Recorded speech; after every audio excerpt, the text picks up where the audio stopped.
Guillermo.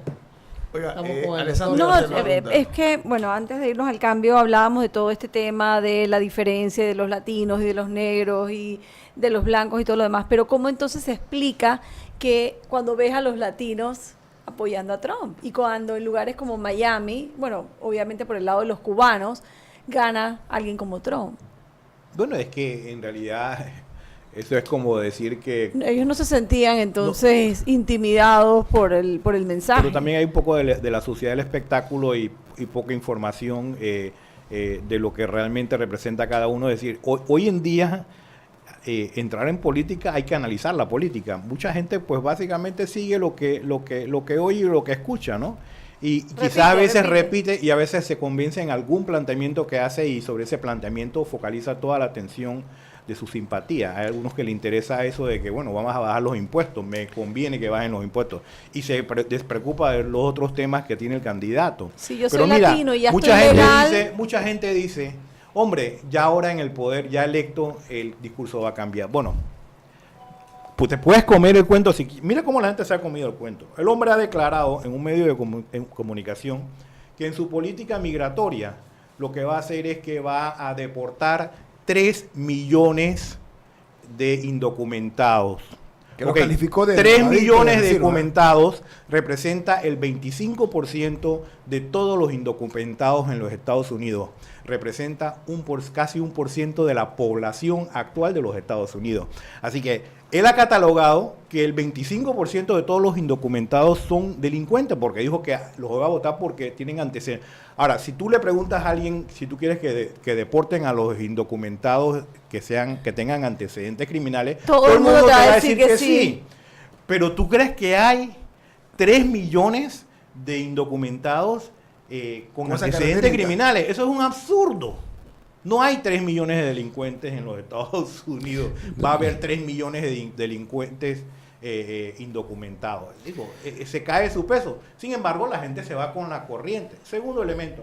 Recientemente acaban de uno de los que apoya y que quizás va a ocupar un puesto en el gobierno, acaba de decir, bueno, en la política de Donald Trump lo que vamos a exigir es registrar a todos los musulmanes que vivan en los Estados Unidos y tenemos un precedente, el internamiento de los japoneses en la Segunda Guerra Mundial.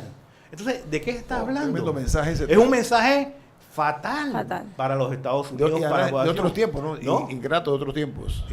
Una situación ingrata en donde realmente los Estados Unidos, me explico, Ahora, ha tratado de enmendar ese error. Sin embargo, ahora sale a relucir este elemento a tal punto que la entrevistadora de Fox News, que todos sabemos que Línea Fox News representa, siente shock por las declaraciones de las personas más conspicuas y que apoyan a Donald Trump. A esa situación hemos llegado. Yo quisiera preguntarle, tal vez relacionado con lo que está diciendo, su opinión, porque mucho se ha escrito y hablado sobre esto. Dos preguntas sobre el mismo tema. Hay quienes plantean que él, como una persona que lee muy bien el tema de las masas en cuanto a discurso y en cuanto a entretenimiento, porque se ha dedicado al entretenimiento de manera exitosa, que una cosa es el Trump de la campaña, ¿no? Que él muy astutamente manipuló su discurso para precisamente decir lo que él creía que tenía que decir para poder ganar, y que ahora vamos a ver a un Trump más moderado. Yo no creo que sea así, pero eso algunos lo están planteando. Sin embargo, solamente por un segundo, si él se controlara o las instituciones lo controlaran, cuando tú eres el presidente de los Estados Unidos, solamente con decir cosas ya está generando reacciones mundiales. O sea, aunque él en la práctica o en sus actos sea moderado, ese tipo de lenguaje, ese tipo de discurso, o sea, no es lo mismo que Ricardo Martinelli en un país pequeño como Panamá tenga discursos como los que tuvo, a que el presidente de los Estados Unidos porque tiene un impacto en el mundo. Exactamente, ¿no? Tiene un impacto en el mundo y lo que se espera ahora que él tenga otro tipo. Es decir, hay dos factores. Uno, la percepción de mucha gente. Bueno, la institucionalidad norteamericana es tan sólida que y hay sectores significativos dentro de su propio partido que resisten en muchas de sus ideas extremistas, que eso va a detener a Donald Trump de poder... ¿Usted qué piensa de eso? la gente se equivoca. En Estados Unidos, cada vez más el presidente de los Estados Unidos se le ha otorgado poderes extraordinarios. Cuando Bush hijo, sí. A poderes extraordinarios que le permiten a él, dentro del aparato o dentro de sus facultades, tomar muchas decisiones. Yo creo que, como quiera que en Estados Unidos se producen a veces estos ¿cómo se llama? Check and balances. No check and balance, sino que estos cierren donde el Congreso es de un partido opositor como republicano y el presidente es demócrata, o el presidente republicano y el Senado y el Congreso de los Estados Unidos. El balance. El balance, es decir, los presidentes han tratado de buscar dentro de sus facultades las posibilidades de ir adelantando su proyecto político. Y eso hoy, es decir, es mucho más factible por esas extraordinarias facultades que le ha otorgado el Congreso en diferentes situaciones de emergencia, que el presidente pueda tomar sus decisiones. Ahora, doctor Amat, definitivamente hay un problema de inmigración en los Estados Unidos, ilegal. Bueno, y el propio presidente vamos por partes. Obama echó a casi 5 millones de... No votó a 5 millones, votó a 2.8 millones en 8 años, pero que es un promedio de 350,000 por año, que en un país de 300 millones de habitantes entran tantos turistas que cuando tú dices, vaya acá, tú no puedes entrar a Estados Unidos, tú eres un deportado más. Es decir, y eso es factible. Es decir, veamos las proporciones en función del tamaño del país. Pero que no es lo mismo que yo digo que en el primer año de gobierno yo voy a gastar 3 millones. Pero se parece al caso Panamá, doctor.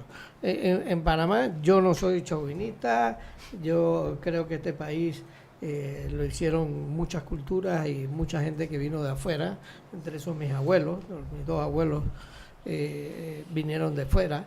Entonces la pregunta que yo me hago, en Panamá también hay ya muchos extranjeros, muchos venezolanos que no quieren que vengan más venezolanos. Y lo mismo pasa en Estados Unidos, que muchos cubanos no quieren más cubanos. Mucha de esa gente votó inclusive por Trump. Ya en Panamá, como el tranque, que antes no era un problema, ya es un problema. Y la migración desordenada, con una entidad que prácticamente no existe, que es la Dirección de Migración, que ha aceptado, entre otras cosas, de que para que un extranjero vaya a migración tiene que ir del brazo de un abogado. Pero Rubén, son 2 cosas totalmente diferentes y te lo voy a plantear de esta manera. Una cosa es que tú quieras una migración ordenada y otra cosa es cuando tú responsabilizas de todos los males de la economía de tu país al grupo más débil de la sociedad o los más destituidos de la sociedad, que puede ser la clase trabajadora. Cuando satanizas a la clase trabajadora y dices, lo que pasa es que el trabajador panameño no sirve, y por eso mejor es el colombiano, mejor el venezolano. ¿Y quién ha dicho que la cultura de servicio es algo que tú naces o está en tus genes? No, es algo que tú aprendes. Es cultural. Es cultural. Entonces, si tú quieres estar en el turismo y tú no le dedicas tiempo a tu personal y no lo educas y no lo preparas para que tenga una cultura de servicio que ha adquirido, entonces puedes pasarte la vida satanizando a los panameños diciendo que somos malos prestando servicio. Entonces, algo igual pasa en los Estados Unidos, que es la mejor economía del mundo, la más grande, en donde está satanizando a los 12 millones de indocumentados que vienen a ocupar los puestos que nadie quiere en los Estados Unidos, porque nadie quiere ir a los campos agrícolas a recoger frutas. Nadie quiere limpiar los baños, nadie quiere lavar los platos, nadie quiere entrar a la cocina, nadie quiere esos puestos.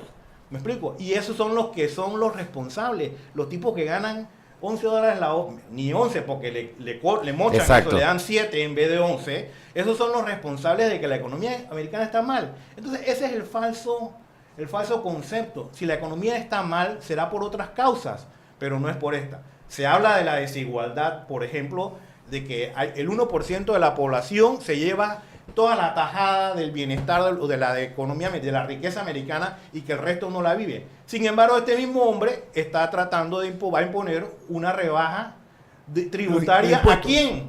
A los ricos. A ese mismo sector. Sí. Tengo un cambio.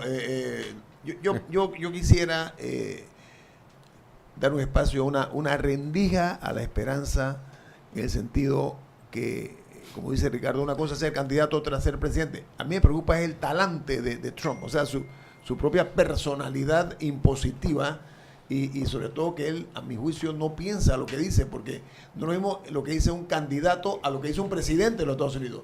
Lo que dice un presidente de los Estados Unidos retruena, si se cabe el término, en todo el mundo. Así que yo creo que esa es la parte donde habrá que controlarlo si se puede. No sé si es un hombre que se pueda controlar, porque se está rodeando de gente además que vale la pena también ver lo que muchos de ellos son radicales también. Eso me inquieta. Hombre, y los Estados Unidos no podrá realizar una política exterior con sus aliados ni a través de la figura del bullying.